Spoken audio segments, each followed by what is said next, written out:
Čaute, zdravím vás pri sledovaní nového vlogu. Nachádzame sa na Bali, je tu so mňou Petr, ktorý nám ukazoval v minulosti na ostrove Sumba resort, ktorý tam stavá, ktorý aj predáva.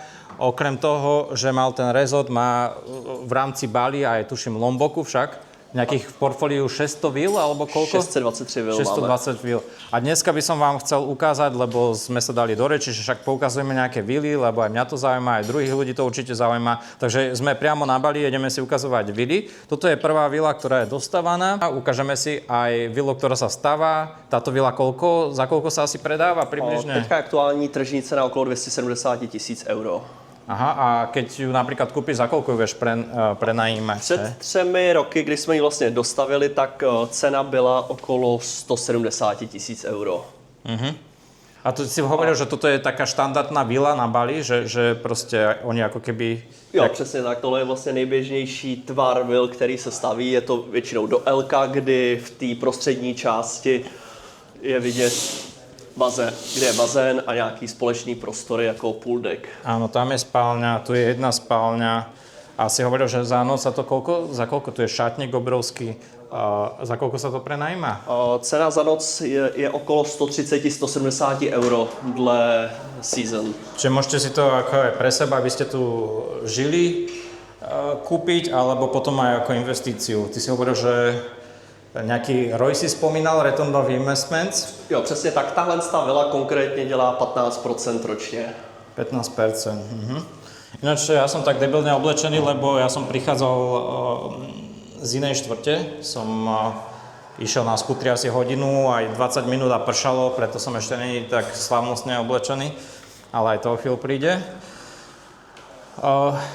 Čiže toto je prvá vila. Ty máš koľko tých vil v portfóliu? 623. 623. A další ještě stavíme. Další stovky vil ještě stavíme. Áno. Takže toto je hlavná miestnosť, obrovská. Koľko to má metrov štvorcových? Lebo to je akože...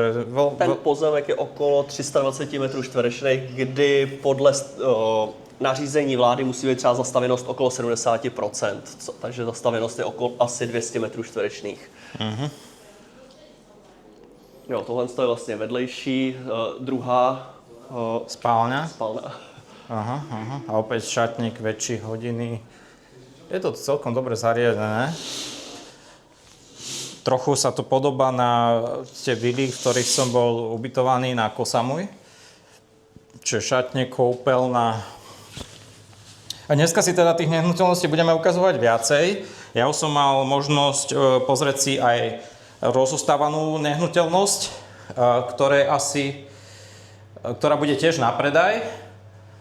A tam asi, ale tá je oveľa viac drahšia, lebo tam má tuším 1000 metrov štvorcových, si hovoril, 3 poschodia, 2 bazény. Přesně tak. Hej. Čiže tam tie peniaze a ten budget musí byť o dosť vyšší ako na túto vilu. Čiže má to aj bazén.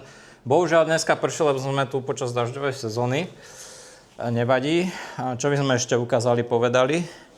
Čiže toto je druhá spálňa. Inak pod videom bude formulár, kde sa budete môcť na Petra skontaktovať cez ten formulár alebo na jeho tím. A on má obrovské portfólio, čiže záleží aj, ktorá časť vás zaujíma Bali, alebo ja neviem, že koľko možností tam máš. Ty vlastne to portfólio máš viac menej na Bali, hej? V této části, tu v okolí, alebo úplně všade. Jo, my vybíráme vlastně ty nejlépe turisticky oblíbené lokality, což jsou vlastně na Bali jako třeba Canggu, Seminyak, Uluwatu, Ubud, anebo jsou velmi oblíbené i pro investici okolní ostrovy, jako je Lombok, Sumba či Labuan Bajo. A teraz sa nachádzame v ktorej štvrti vlastne?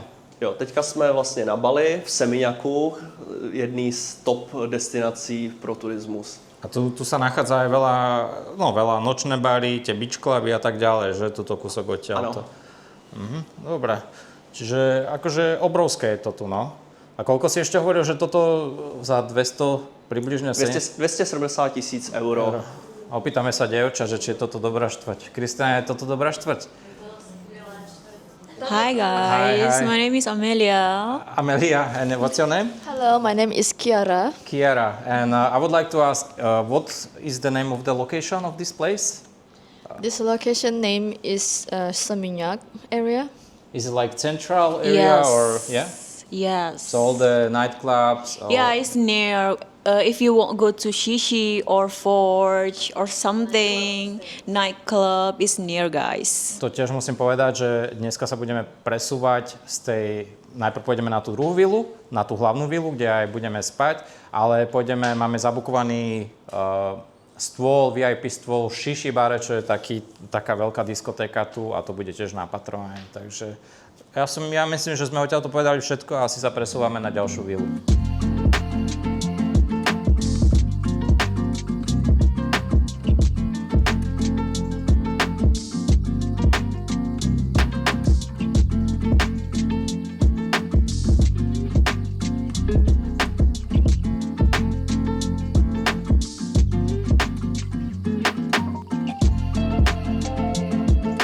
Sme na novej vile, tu je Kristína, tu je Indone Bali Girl, and we go Shishi soon, we go drinking, tu je Andy, tu je David, a tu je slovenský kútik, Matúš, Ela. Počkaj, ja si spomeniem, ona Margarita, jak ten drink. Ja podľa drinku si ťa pamätám, Margarita. Ináč, toto je tá vila, ktorú vám chceme ukázať, ktorú Petr prenajal. Koľko stálo? 600 eur? A ty hovoríš, že takáto vila, za koľko sa tu dá postaviť alebo zohnať? Ta cena té vily byla 700 000 euro před 2 lety. Aha. A pokud by si někdo chtěl pronajat na noc, tak je okolo 500 euro. 500-600 eur, aha. Je to 3 bedroom. 3 bedroom. Čiže máme tu obrovský bazén, interiér, vysoký strop a poďme si pozrieť master bedroom. Tu je taká barová kúpeľňa, kuchyňa a čo to tu máme? Sú tu aj toalety niekde.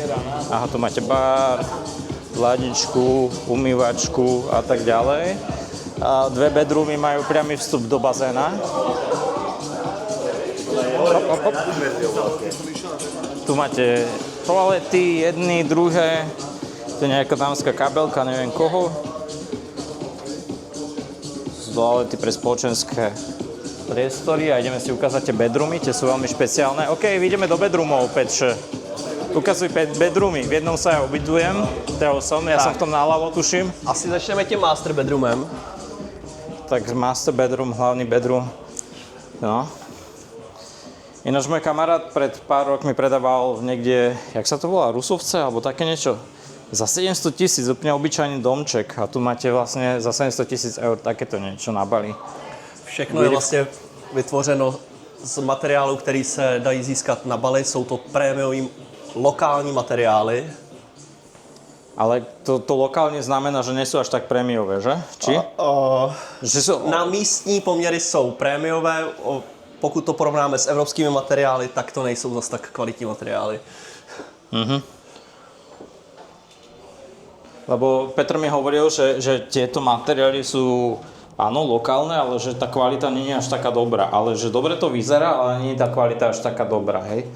On sa už v tom vyzná, keďže dosť stava toho.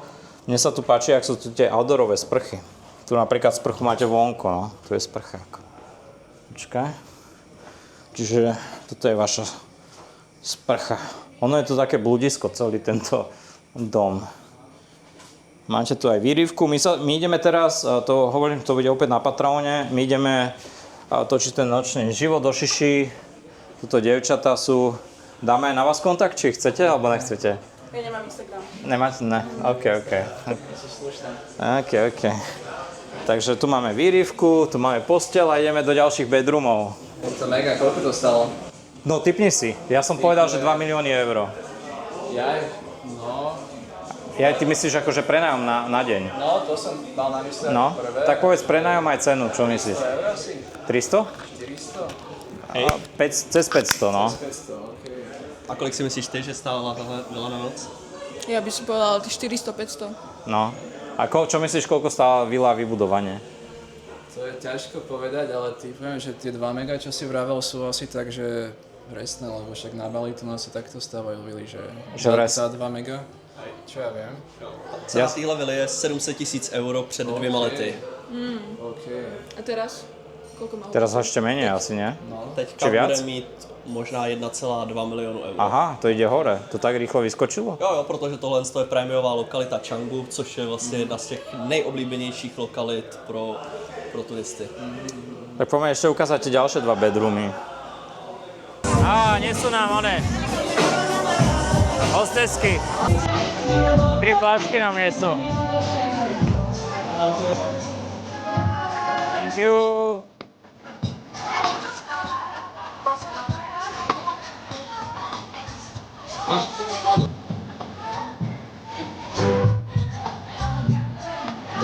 Prešlo niekoľko dní od tej spomínanej partna. Je tu opäť so mňou Kristína a Petr. Čau. A ideme si teda ukazovať, aby ste pochopili, že Petr není žiadny, jak sa to povie, predávač, že kúpiš nehnuteľnosť a predáš ju.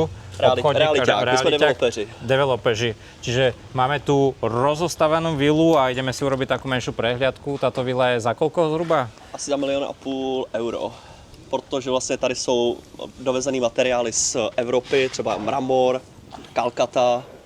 A má to 3 poschodia a 2 bazény, dá sa povedať. A pracuje na nej koľko ľudí? Teďka je tady asi 25-20 lidí. 20 ľudí. Ak som to správne pochopil, vy viete stavať tú vilu na mieru, hej? Hej. Čiže aj takúto, kedy sa napríklad začala stavať táto vila? Ja pôjdem za tebou, môžeš ma viesť. A ako dlho bude trvať, kým sa to dostáva? Deadline dokončení téhle vily je plánovaný na první týden ve februáru. Aha, čiže dneska je... Dneska je první týden, druhý týden január. A kedy sa začala stavať? Jo, tohle není úplně stavba od nuly. Aha. Jedná se jakoby o rekonstrukci. Vlastně tady stála 6 let stará vila, ale majitel chtěl 3patrovou vilu, chtěl tady 2 bazény, 2 kuchyně. Takže nestavilo se od nuly, použili se nějaký základy, vystužili se. Teraz A je to asi tak 6 měsíců, kdy ta stavba pokračuje. Aha, čiže keby niekto chcel, pointa je, že keby niekto chcel vilu, že za jak rýchlo mu dokážeš postaviť? Pokud by někdo měl zařízený stavební povolení a měl pozemek a plány, tak se dá vlastně ta vila postavit třeba za 6 až 8 měsíců, což je nejvíc optimistický scénář. Ale jinak běžně je okolo 1 roka. A vyslovene iba Bali alebo aj Lombok a ešte niečo iné? Jo, teďka vlastně je na vzestupu Lombok, což je druhá nejoblíbenější turisticky navštěvovaná lokalita. Aha.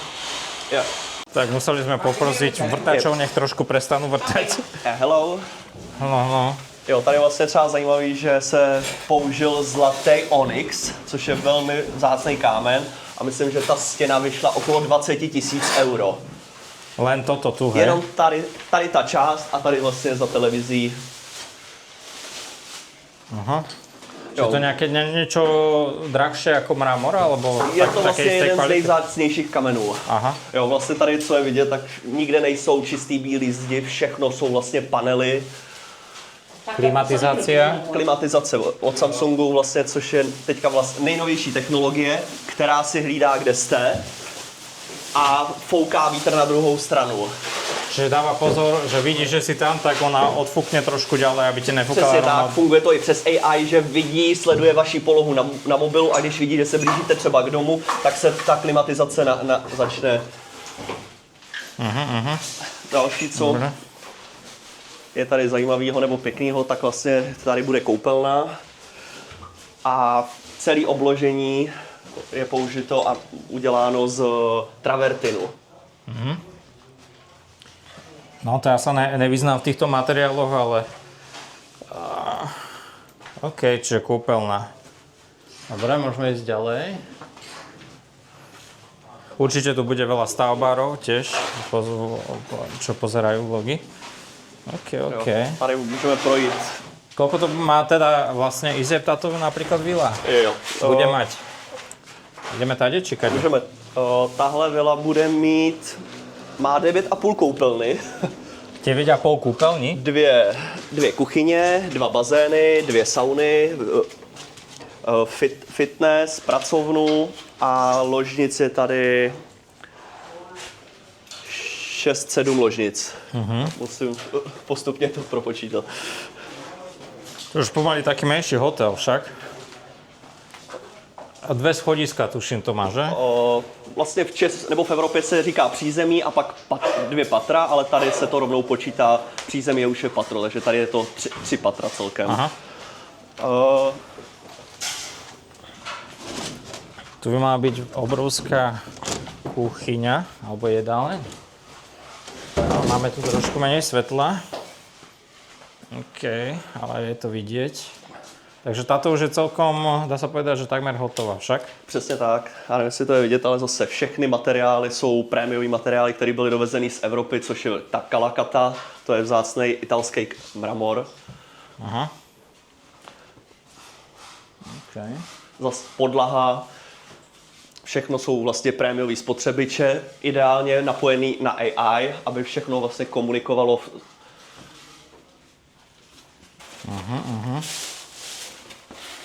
Ledničky, chytrý ledničky, kávovary, vinárny. Toto je tuším taká americká ladnička, že? Přesně tak. Aha. Taká dvojdverová, ne? Jo. Ice. Aha. OK. Môžem prejsť ďalej. Sa mi zdá, že táto kuchyňa je zatiaľ najviac úplne že dokončená z celého domu však. Tady teoreticky by se mohl dodělat, nebo mohl udělat úklid, nainstalovat dveře a do týdne tenhle pokoj může být dokončený. Dobre. Myslím, že tu sú ešte nejaké spotrebiče, alebo čo? Jako ten Okay. Samsung udělal teďka obrovský progres a to bych určitě doporučil jako za domácí spotřebiče, protože všechno je, všechno je skvěle kompatibilní a je to jako opravdu špička. To je ďalší spotrebič. Aha. Lebo samozrejme vtip, my keď si popíjame, zase neberte to diváci nejak osobne, my keď si popíjame, tak si robíme srandičky z obidvoch strán, tak to takže. Co je další, asi zajímavý, tak tady jsou po celém baráku jsou instalovaný protihlukový okna, protože kdo byl na Bali, tak asi ví, že všude jsou psy, motorky, dělá se všude rámus, takže to byla vlastně jedna z podmínek, že všechno musí být dostatečně kvalitní a protihlukový. OK. Takže luster. OK. Opäť klíma od Samsungu.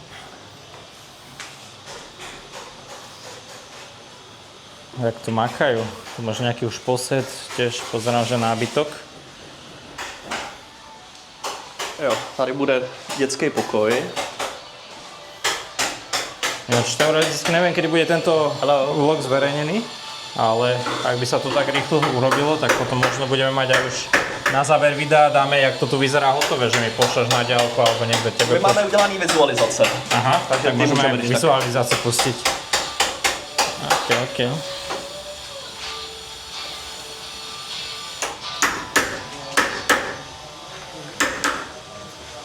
Aj tu pozerám, že nejaký mramor. Jo, tohle to je, myslím, zlatá kalakata. Aha, čiže v každej miestnosti v podstate niečo iné, hej? Přesně tak, to byla taky jedna z těch podmínek, že každá místnost má být nějak zajímavá. A tady se ještě čeká na růžový onyx. OK.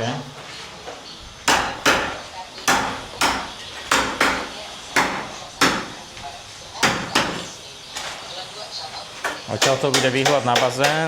Hello. Prosím? Že tu je výhľad na bazén, že? Tu Jo, bude tady- asi nejaký balkón. Tady bude terasa. No, a tam máme ďalšie poschodie. A pomaly sa tam presúvame.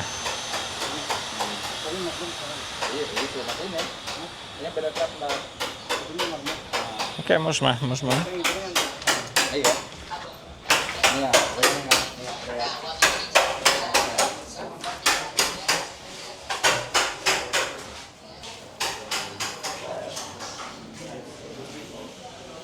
Čiže kade ideme ďalej? Tu sme boli? Tady bude další ložnice s koupelnou. Aha. No, táto už tiež vyzerá pomaly hotová. Naposledy, ja som tu bol kedy? Naposledy sme tu boli, ja neviem, pred 5 dňami alebo koľko týždeň? Jo, přesně tak. A sa mi zdá, že tu sa najviac pokročilo. A A zase tady použitej travertin. Okay.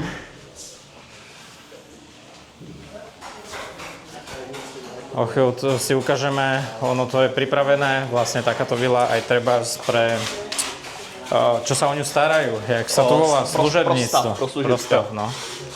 Tady můžeme třeba kouknout na pokoje pro služebnictvo, vlastně pro chůvu a pro uklízečku.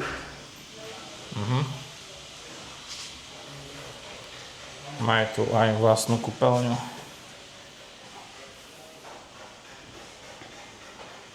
A majú tu oni v podstate taký svoj vlastný sektor. Wow, jaké Jo, dvere. služebnictvo má vlastní kuchyň, má vlastní vchod.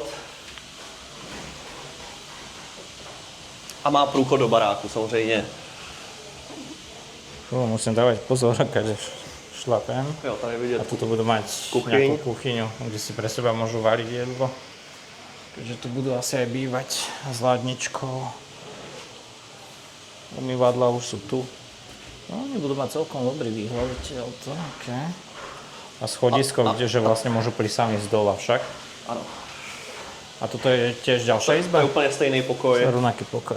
Čiže dve izby vlastne služobníctvo tu budem môcť mať. OK.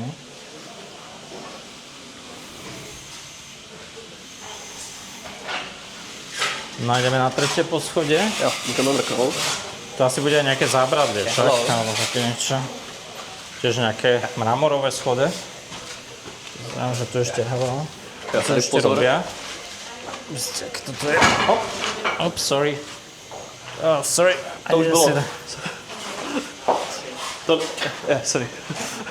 To som nevidel, no. Som pozeral, kde kamerujem. Yeah, hello. A tu máme druhý bazén. Jo, to bude vlastně výřivka, která se dá jak vychladit do studená, tak i do horka.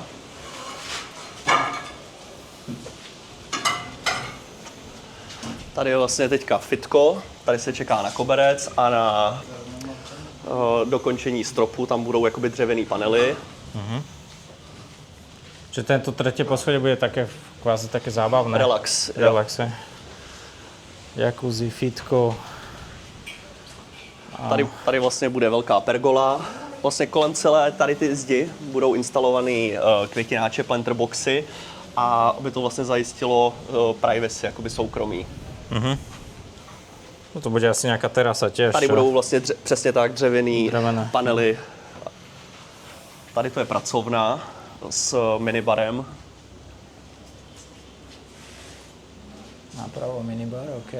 Opäť klíma všade, to je povinnosť. A tady je vlastně sauna část, kdy vzadu, tam je teďka vlastně prázdná místnost, ale bude tam steam room. Tady bude koupelna sprcha se záchodem. Tuto tuším aj bývajú, že? Přesně tak. Security zadarmo. A tady ta místnost bude finská sauna. Aha. S dobrými výhľadmi. OK. Tady vlastně bude cold plunge, což je teďka velmi oblíbený pro všechny lidi, co řeší longevity. Čo to je longevity? Dlouhověkost. Teď se vlastně všichni starají, aby žili co nejdéle, že řeší zdravý životní styl, takže ochlazovací bazénky jsou vlastně jedna podmínka z toho.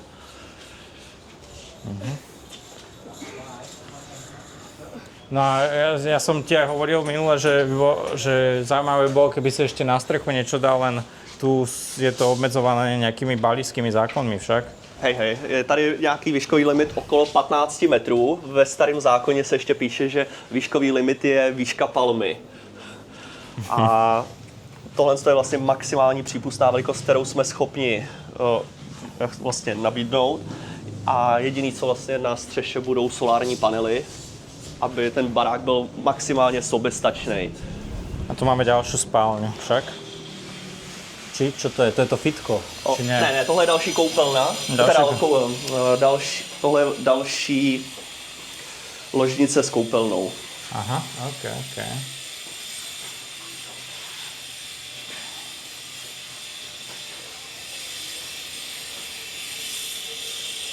Dobre. Ja som v týchto miestach úplne neznalý, ako čo sa týka stavieb a tak, no. Jo, a tohle už je poslední místnost, to je taková technická místnost, kde budou water heater boilery, server room, bude tady řízení solárních panelů a tady vlastně bude, tady na té terase bude zahrada. Ja som veľmi zvedavý, ako to bude vyzerať, keď to bude hotové. Aha, tu máte niekoho, čo má oproti už bazén.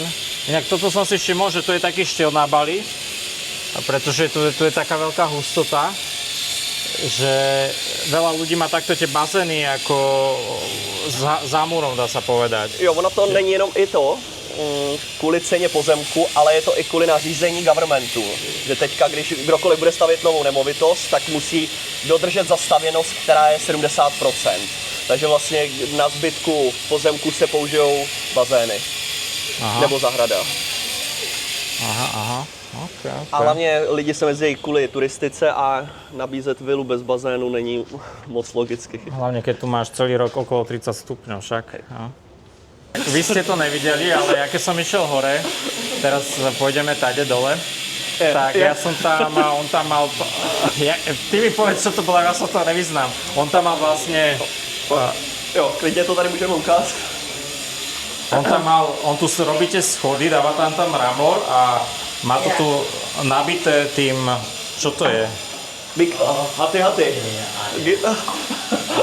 Ja sa nevyznám v tých materiáloch a ja som mu to tu celé rozbil, lebo som sa venoval kamery a chudák on tak čudne, ne že zle na mňa pozrel, ale tak...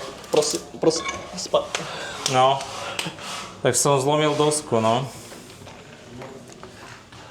Naštěstí tohle je malý kousek a určitě tam má dostatek zbytků. OK. Sorry for that. Yeah. A s takými to sa občas ráta, nie? Že niečo sa poškodí alebo tak, že vždy je tam nejakých 10% navyše. Určitě se dělá vždycky 10-15% materiálu navíc, kvůli tady těm chybám. Takže ono na tých staveniskách sa že vraj ráta s tými 50%, že občas sa niečo poškodí a tu sa reže nový schod. A že toto je tu máte navyše, hej? Přesně tak, to se když tak použije na další stavbě, ale... OK. Tak. Jak tu makajú všetci. A než som si všimol, že tu máš na konci ulice, že tu už je slepá ulička, čiže tu vlastne bude ticho. To také otázky, čo najviac ľudí zaujíma, ako napríklad, lebo som točil v Thajsku vlogy a tiež ich to zaujímalo, ako je to s tou pôdou alebo s tým pozemkom, že či ho môžeš vlastniť. A potom ďalšia dôležitá informácia, na čo sa ľudia pýtali, že aká je výnosnosť napríklad. Jo, tak vlastně cizinci v Indonésii nemůžou vlastnit nemovitost. Řeší se to tady takzvaným leaseholdem, což je dlouhodobý pronájem. Zaplatíte třeba na 20 let dopředu pronájem toho pozemku nebo té stavby. Pak je tady druhá varianta, což se dá udělat tak, že si založíte lokální firmu, vy budete 100% majitelem a pak ta firma může vlastnit už tu indonéskou nemovitost. Takže tady to jsou dvě věci, jak se dá vyřešit nákup nemovitosti. My vlastně zprostředkováváme obě dvě. A co se týče návratnosti investic, tak Bali je vlastně jednou z nejlepších investičních příležitostí, co se týče nemovitostí na světě. A jsou tu výnosnosti okolo 10-15% ročně. Záleží zase na marketingu, jak dobře umí prodat tu vilu, na jaký všechny weby to umí zaregistrovat, jako Airbnb, Booking, Agoda a tak. A my máme vlastně skvělé výsledky a skvělý marketingový tým, takže u nás se ty návratnosti pohybují ve vyšších procentech, což jsou třeba těch 14-15% je průměr. Odo mňa to bolo na dnes všetko. Ja sa s vami lúčim. Ďakujem Petrovi a Kristíne. A ešte upozorňujem, že pod videom bude dotazník, ktorý keď môžete vyplniť a môžete sa dozvedieť viac o týchto výlach alebo možnostiach investície. A je dosť veľká pravdepodobnosť, že vám odpíše aj Kristína, takže budete komunikovať potom s Kristínou. Budete komunikovat jenom se mnou. Jenom se mnou. Takže díky Petře, díky Kristýno, vidíme sa na budúce, majte sa, čaute. Mějte se. Čau.